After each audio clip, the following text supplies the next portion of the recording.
Pride and Prejudice, Chapter 7.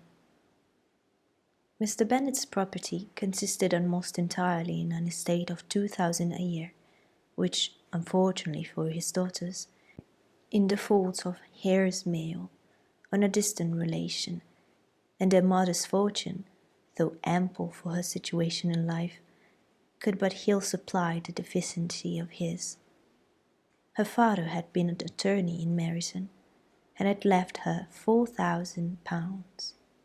She had a sister married to Mr. Phillips, who had been a clerk to their father, and succeeded him in the business, and a brother settled in London in a respectable line of trade. The village of Longbourn was only 1 mile from Meryton, a most convenient distance for the young ladies, who were usually tempted thither 3 or 4 times a week, to pay their duty to their aunt, and to a milliner's shop just over the way. The 2 youngest of the family, Catherine and Lydia, were particularly frequent in these attentions. Their minds were more vacant than their sisters', and when nothing better offered, a walk to Meryton was necessary to amuse their morning's hours and furnish conversation for the evening. And however bare of news the country in general might be, they always contrived to learn some from their aunt. At present, indeed, they were well supplied both with news and happiness by the recent arrival of a militia regiment in the neighbourhood. It was to remain the whole winter, and Meryton was the headquarters. Their visits to Mrs. Phillips were now productive of the most interesting intelligence. Every day added something to their knowledge of the officers' names and connections. Their lodgings were no longer secret, and at length they began to know the officers themselves. Mr. Phillips visited them all, and this opened to his nieces a source of felicity unknown before. They could talk of nothing but officers, and Mr. Bingley's large fortune, the mention of which gave animation to their mother, was worthless in their eyes when opposed to the regimentals of an ensign. After listening one morning to their effusions on this subject, Mr. Bennet coolly observed, "From all that I can collect by your manners of talking, you must be 2 of the silliest girls in the country. I have suspected it some time, but I am now convinced." Catherine was disconcerted, and made no answer, but Lydia, with perfect indifference, continued to express her admiration of Captain Carter, and her hope of seeing him in the course of the day, and he was going the next morning to London. "I am astonished, my dear," said Mrs. Bennet, "that you should be so ready to think your own children silly.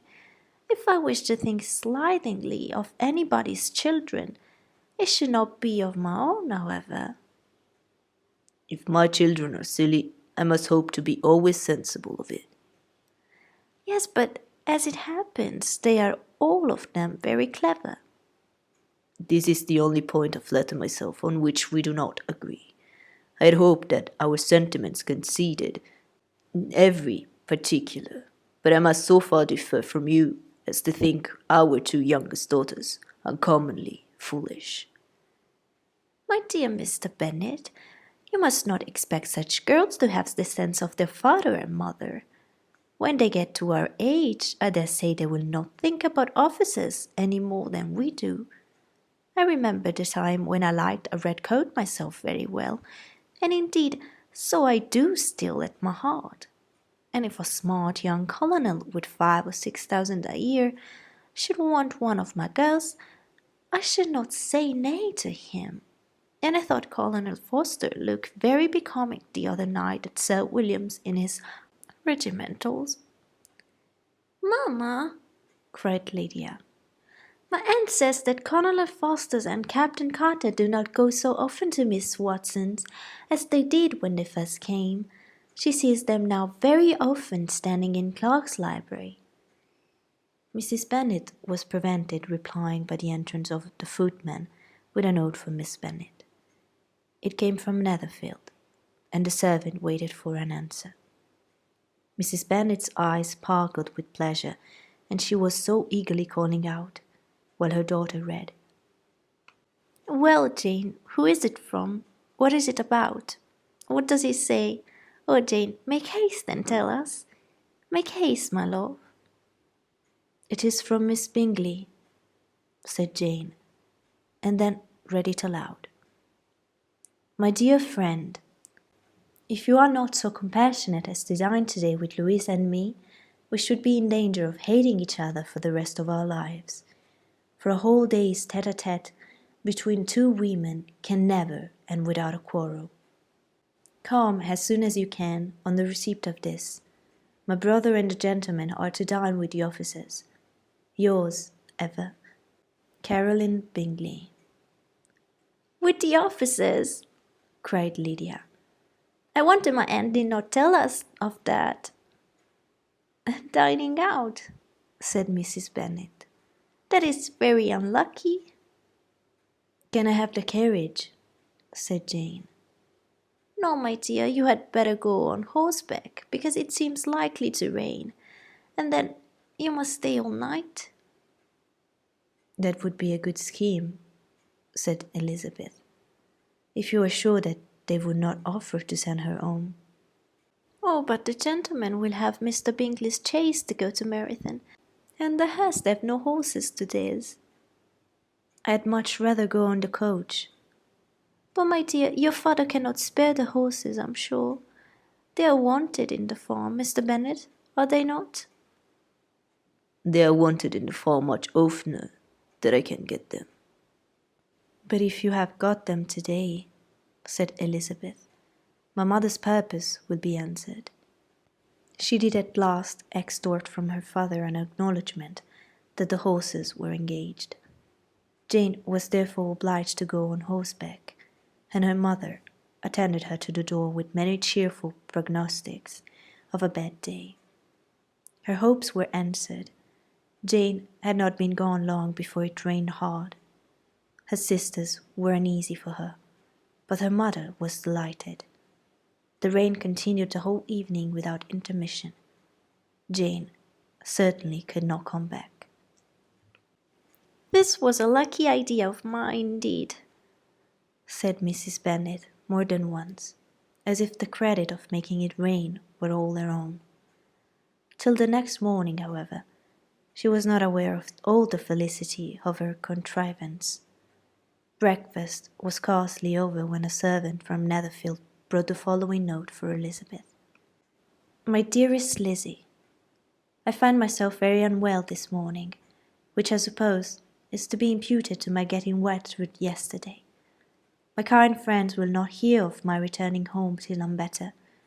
They insist also on my seeing Mr. Jones. Therefore, do not be alarmed if you should hear of his having been to me, and excepting a sore throat and a headache, there is not much the matter with me. Yours and company." "Well, my dear," said Mr. Bennet, when Elizabeth had read the note aloud, "if your daughter should have a dangerous fit of illness, if she should die, it would be a comfort to know that it was all in pursuit of Mr. Bingley, and under your orders." "Oh, I'm not at all afraid of her dying. People do not die of little trifling colds. She will be taken good care of. As long as she stays there, it is all very well. I would go and see her, if I could have the carriage."